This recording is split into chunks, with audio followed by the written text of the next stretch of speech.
Assalamualaikum warahmatullahi wabarakatuh. Selamat siang, salam sejahtera, Om Swastiastu, Namo Buddhaya, dan salam kebajikan. Nama saya Arnanto Nur Prabowo. Saya berasal dari keluarga, orang tua, dan leluhur saya dari Jogja dan Jawa Tengah. Kemudian sempat mengenyam pendidikan di Bandung, kemudian lanjut sampai jenjang strata S3, pendidikan saya di Universitas Gadjah Mada, Yogyakarta. Lepas dari pendidikan sarjana, saya sempat bekerja di salah satu perusahaan BUMN yang berada di Kalimantan selama 10 tahun. Kemudian saya sempat juga aktif sebagai tenaga ahli di komisi di DPR RI. Kemudian sekarang saya aktif sebagai staf sus di Kementerian Investasi. Dalam keseharian, saya juga aktif di DPP Partai Golongan Karya sebagai Wakil Ketua Badan Litbang DPP Partai Golongan Karya, kemudian di organisasi yang mendirikan Partai Golkar, saya sekarang sebagai Wakil Ketua Umum PPK Kosgoro 1957. Perjalanan saya di Partai Golongan Karya sudah cukup lama, aktif mulai dari Barisan Muda Kosgoro 1957, kemudian menjadi salah satu ketua Angkatan Muda Pembaharuan Indonesia, AMPI, kemudian juga menjadi salah satu ketua Angkatan Muda Partai Golongan Karya, AMPG, dan tentunya saat ini saya diberi kesempatan oleh Ketua Umum, oleh DPP Partai Golongan Karya untuk maju menjadi calon legislatif DPR RI Partai Golongan Karya nomor urut 2 di Dapil Daerah Istimewa Yogyakarta.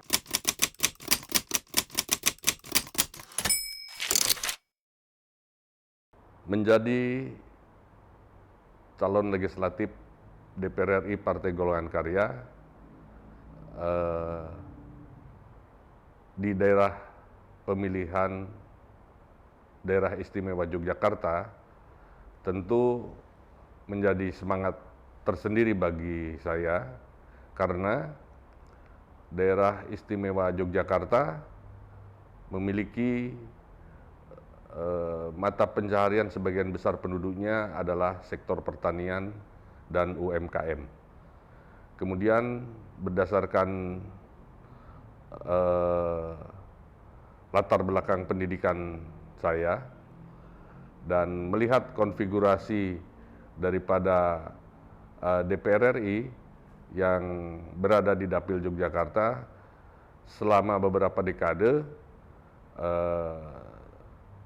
belum ada yang memiliki latar belakang pertanian ataupun yang mendukung UMKM, sehingga menjadi tergerak saya sebagai warga Jogja untuk mewakili daerah pemilihan Daerah Istimewa Yogyakarta sebagai calon anggota legislatif.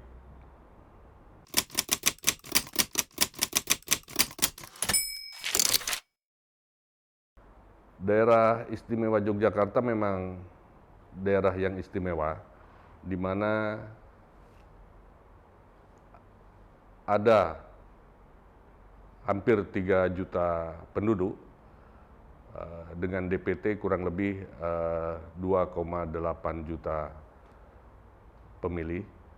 Karakteristiknya adalah sebagian besar petani, kemudian sektor jasa, di mana Jogja juga merupakan daerah tujuan wisata. Yang berkembang banyak adalah usaha UMKM di Yogyakarta.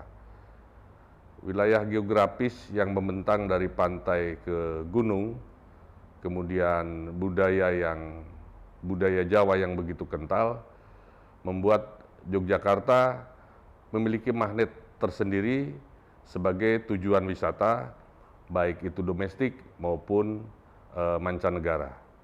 Selain itu, Yogyakarta juga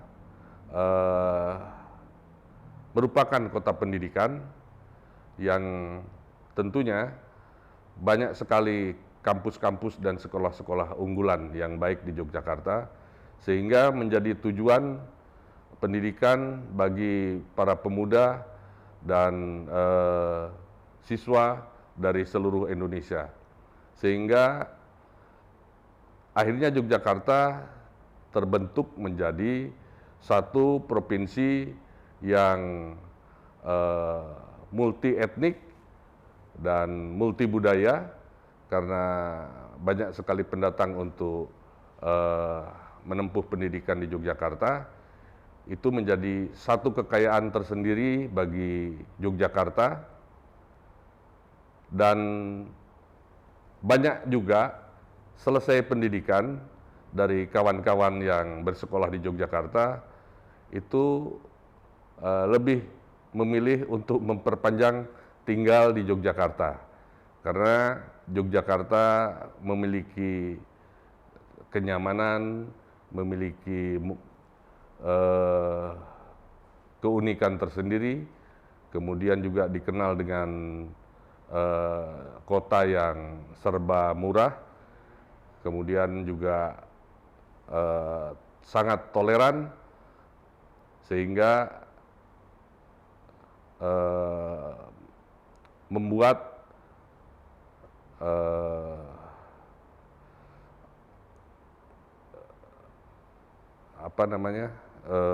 hidup usia hidup di Yogyakarta itu, kalau berdasarkan data BPS itu paling panjang dibandingkan dengan provinsi-provinsi lain. Selain itu tentu Yogyakarta memiliki sejarah tersendiri bagi berdirinya Republik Indonesia, di mana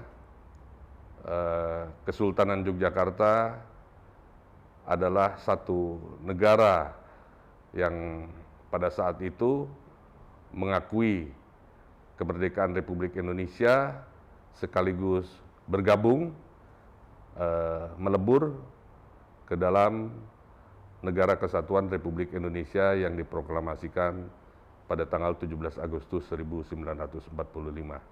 Itulah keunikan Yogyakarta dari sejarah, budaya, kemudian sosiologi, sehingga saya tentunya mendukung sekali bagaimana Yogyakarta ini tetap dipertahankan menjadi daerah istimewa Yogyakarta.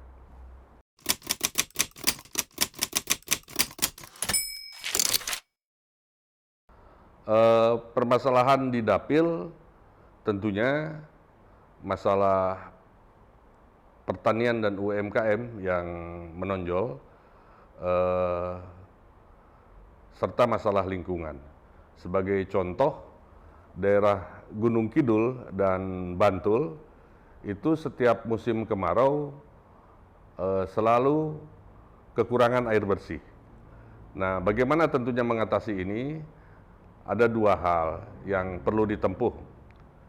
Menurut kami adalah yang pertama secara vegetatif lingkungan, dan yang kedua secara sipil teknis. Artinya adalah untuk wilayah utara Yogyakarta khususnya dan wilayah-wilayah lainnya, tentu penanaman pohon dan jenis-jenis hortikultura tahunan lainnya itu bisa diperbanyak. Selain itu, secara sipil teknis, pembangunan embung dan bendungan sebagai penampungan air itu menjadi penting. Semakin banyak semakin baik. Karena apa? Sesungguhnya daerah istimewa Yogyakarta khususnya untuk Kabupaten Bantul dan Gunung Kidul itu kalau air ada di bawah tanah. Sekarang bagaimana mengangkat air itu ke permukaan sehingga bisa menjadi air yang bermanfaat bagi masyarakat. Itu penting sekali. Dan rasanya saya punya satu konsep untuk memecahkan masalah ini, di mana tentunya secara bertahap kita siapkan teknologi bagaimana mengangkat air itu ke permukaan, kemudian ditampung dalam embung ataupun danau-danau buatan, sehingga sepanjang tahun embung dan danau buatan itu bisa terisi air bersih, sehingga bisa digunakan untuk air bersih masyarakat maupun mengairi daerah kebun dan pesawahan sekitarnya, serta untuk kebutuhan ternak. Karena umumnya masyarakat Yogyakarta di pedesaan ini masih memelihara ternak yang tentunya pada musim-musim tertentu sangat membutuhkan hijauan pakan ternak dan air untuk kelangsungan hidup dari ternak-ternaknya. Kemudian untuk Jogja bagian utara tentu menggiatkan secara vegetatif penghijauan dan pengaturan sistem tata air serta perlindungan terhadap sumber-sumber mata air ini menjadi penting. Karena daerah pegunungan di mana Gunung Merapi menjulang tinggi dan di bawahnya adalah hutan konservasi serta hutan lindung, itu perlu dijaga. Karena disitulah daerah resapan air yang baik sehingga menjadi penyangga kehidupan daerah istimewa Yogyakarta. Kemudian untuk UMKM ini perlu penguatan kelembagaan dan pendampingan secara terus-menerus terhadap kelompok-kelompok UMKM di Yogyakarta, di mana mereka bisa mudah mendapatkan akses permodalan, kemudian juga mudah mendapatkan akses pemasaran, baik itu untuk dalam negeri maupun luar negeri. Penting tentunya di era global dan di era digital sekarang memperkenalkan dan memasyarakatkan e-commerce, kemudian e-marketing dan sebagainya sehingga pemasarannya menjadi luas. Selain itu, saya tambahkan sesuai dengan arahan Bapak Presiden Joko Widodo, sektor hilirisasi ini tidak hanya dilakukan kepada industri-industri besar, tapi di sektor pertanian dan UMKM juga perlu dilakukan proses hilirisasi untuk meningkatkan nilai tambah, untuk menciptakan lapangan pekerjaan, serta tentunya ujungnya adalah meningkatkan ekonomi para pelaku dunia usaha di Yogyakarta. Sebagai contoh, Kabupaten Sleman itu sudah pertanian yang unggul, yang sudah terkenal adalah salak pondoh. Salak pondoh tentunya tidak hanya salak segar saja, tetapi juga bisa dihilirkan menjadi berbagai produk makanan, dan itu kalau dikemas dengan baik dan dipasarkan dengan baik tentunya akan menghasilkan nilai tambah yang jauh lebih besar daripada hanya sekedar dibuat atau dipasarkan dalam bentuk buah segar. Duplikasi daripada Kabupaten Sleman salak pondoh ini menjadi penting untuk kabupaten lain. Ini adalah salah satu contoh yang baik di mana kalau kita kenal one product one village, atau ini mungkin one product one kabupaten lah, seperti itu. Saya berkeinginan juga Kabupaten Bantul, Gunung Kidul, Kulon Progo itu juga memiliki produk unggulan pertanian yang sama seperti Kabupaten Sleman. Misalkan kalau kita bisa mengembangkan jenis alpukat di Kulon Progo, kemudian itu dalam skala yang cukup besar, tentunya ini memiliki dampak juga yang akan besar kepada para petani. Atau di daerah Bantul dan Gunung Kidul, pengembangan sukun, buah sukun, untuk juga mendukung dari ketahanan pangan, di mana karbohidrat dari buah sukun ini baik, pengganti daripada padi, beras dan nasi, itu akan membantu ketahanan pangan masyarakat di desa-desa. Atau juga mungkin durian. Durian juga baik, saya lihat di beberapa tempat di Yogyakarta, hanya permasalahannya tentu kita harus memberikan kepada para petani itu adalah bibit-bibit unggul. Sehingga ketika nanti berbuah, tentunya juga menghasilkan apokat yang unggul, sukun yang unggul, durian yang unggul, sehingga memiliki nilai ekonomi yang baik, memiliki ekonomi yang tinggi, tentunya akan lebih menguntungkan kepada para petani itu sendiri. Dan ini semua bisa dilakukan dan bisa terwujud apabila kita bisa bersinergi dari para pihak, dari kelompok taninya, dari pemerintah daerahnya, masyarakatnya, kemudian juga tentunya dari wakil-wakil rakyat yang mewakili daerah istimewa Yogyakarta.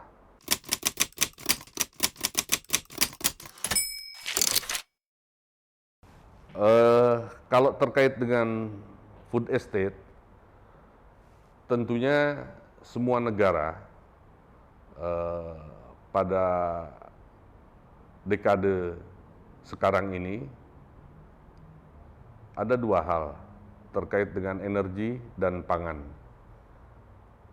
Dengan bertambahnya jumlah penduduk, kemudian adanya berbagai bencana termasuk COVID, perang, dan bencana alam lainnya, itu tentunya setiap negara perlu mempersiapkan diri untuk memiliki ketahanan energi dan ketahanan pangannya masing-masing. Indonesia sebagai negara agraris yang memiliki iklim tropis, kemudian memiliki budaya agro yang pertanian yang sudah turun-temurun dan lama hampir di semua pulau, itu tentunya perlu memiliki satu sentra pangan yang bisa menjamin keberlangsungan pangan bagi tentunya 270 juta penduduk Indonesia. Kita tidak bisa mengandalkan impor terus-menerus, terutama untuk padi, jagung, dan kedelai yang menjadi bahan pokok makanan sebagian besar rakyat Indonesia. Sudah tepat rasanya membentuk food estate. Bahkan kalau saya boleh saran, food estate itu tidak hanya satu. Mungkin di setiap pulau kita memerlukan food estate dengan karakteristiknya masing-masing. Sehingga apa yang kelak dihasilkan dari food estate itu tentu untuk memenuhi kebutuhan lokalnya, tidak perlu ada distribusi pergerakan transport untuk antar pulau sehingga menimbulkan biaya tinggi. Sebagai contoh, Lampung itu satu provinsi yang menurut saya menjadi salah satu lumbung pangan Indonesia dengan berbagai jenis komoditasnya. Nah, kalau lahan di Kalimantan, di Papua bisa dibuat food estate dengan baik, tentunya ini juga menjadi sumber ketahanan pangan selain untuk pulau itu sendiri, untuk nasional, bahkan mungkin untuk negara-negara tetangga di sekitar kita yang tidak memiliki cukup lahan pertanian yang luas. Memang membuat food estate ini tidak mudah dan perlu tahapan untuk pembangunannya, tapi itu satu keniscayaan yang saya rasa harus mulai kita lakukan. Karena kalau kita tidak lakukan, kita tidak ingin ada satu bencana, ada satu peperangan, ada satu wabah yang suatu saat semua negara menutup dirinya untuk memenuhi kebutuhan pangannya masing-masing, dan akhirnya kita kesulitan sendiri terhadap sumber-sumber pangan kita. Ini tentunya suatu kebijakan yang tepat. Pembangunan ini tidak bisa langsung sekali jadi, perlu evaluasi terus-menerus, perlu pengembangan terus-menerus, sehingga pada satu titik nanti kita berhasil membuat satu food estate dengan pola dan metode yang tepat untuk Indonesia, satu negara tropis yang berpulau-pulau, memiliki sinar matahari sepanjang tahun, memiliki hujan sepanjang tahun. Ini adalah satu keunggulan daripada potensi sumber daya alam kita dalam hal lingkungan dan pertanian dibandingkan dengan negara-negara lain di dunia luar sana.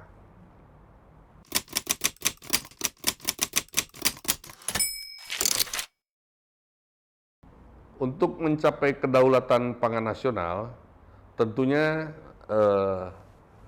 support pemerintah kepada para petani ini menjadi penting. Pertama, sumber daya petani itu sendiri.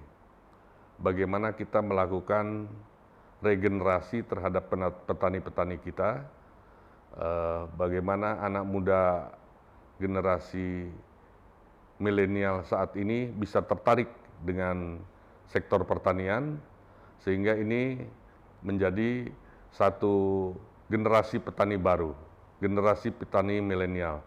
Karena apapun bonus demografi ini tentunya harus juga diselaraskan pemanfaatan daripada potensi sumber daya alam kita, yaitu pertanian.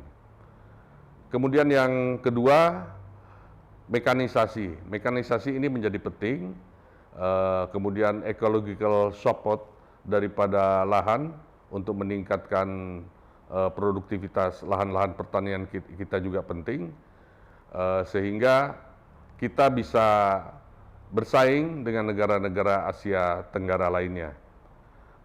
Sebagai contoh, luas lahan kopi di Vietnam itu lebih sempit dari Indonesia, tetapi hasil produksinya itu lebih tinggi. Dari beberapa data komunitas kopi yang saya terima, seperti itu. Demikian juga dengan komoditas lain. Nah, ini menjadi penting pada saat nanti regenerasi atau replanting daripada daur komoditas-komoditas tertentu itu, tentu harus dikontrol betul penggunaan bibit-bibit yang unggul, sehingga menunjang daripada peningkatan produktivitas komoditas tersebut. Kemudian yang berikutnya adalah proteksi. Proteksi ini menjadi penting karena tidak ada negara di belahan dunia manapun yang tidak melakukan proteksi terhadap para petani dan hasil-hasil pertaniannya. Nah, ini tentunya untuk menjaga bagaimana kelangsungan pertanian itu sendiri, selain daripada subsidi, juga bisa menjaga harga.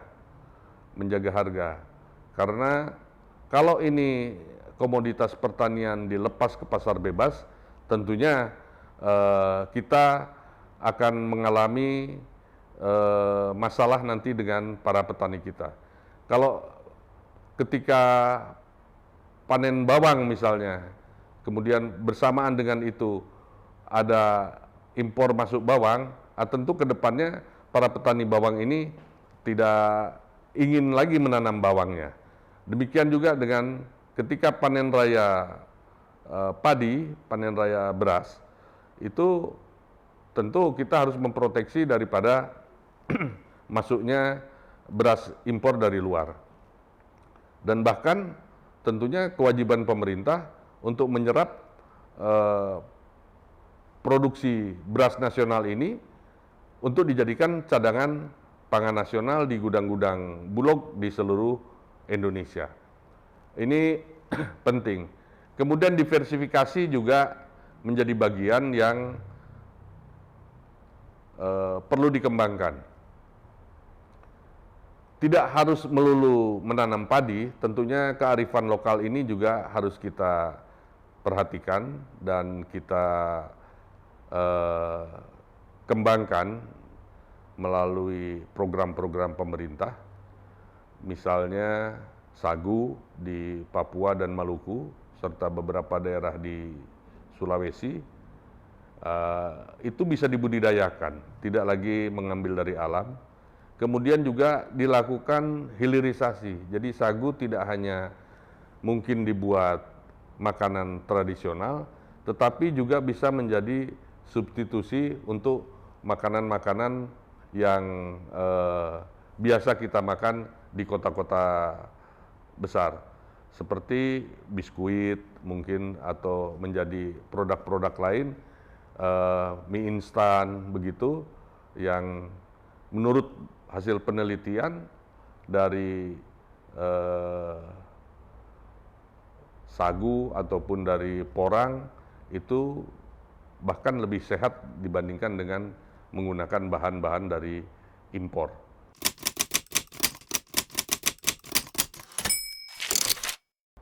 Insya Allah jika saya terpilih menjadi anggota DPR RI mewakili daerah istimewa Yogyakarta, tentu saya mengukur diri saya sendiri. Pertama, saya pernah bekerja di perusahaan BUMN selama 10 tahun lebih, tentunya, dan sekarang saya berada di Kementerian Investasi yang merupakan mitra daripada Komisi 6, di mana BUMN dan Kementerian Investasi itu menjadi mitra Komisi 6, sehingga tentunya saya minat menjadi anggota di Komisi 6 DPR RI. Namun demikian, dari background pendidikan saya, kelebihan daripada komisi di DPR RI jika saya terpilih nanti.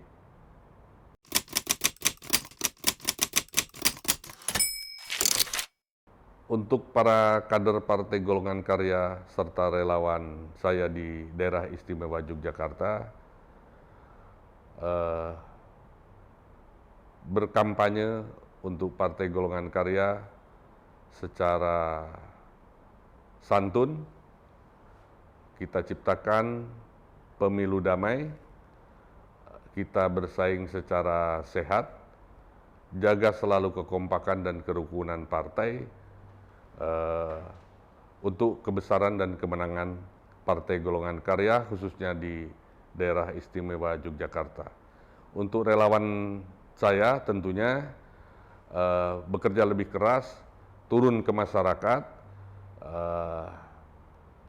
tanpa kenal lelah, kita menyerap aspirasi dan bersosialisasi kepada masyarakat di Yogyakarta, tentunya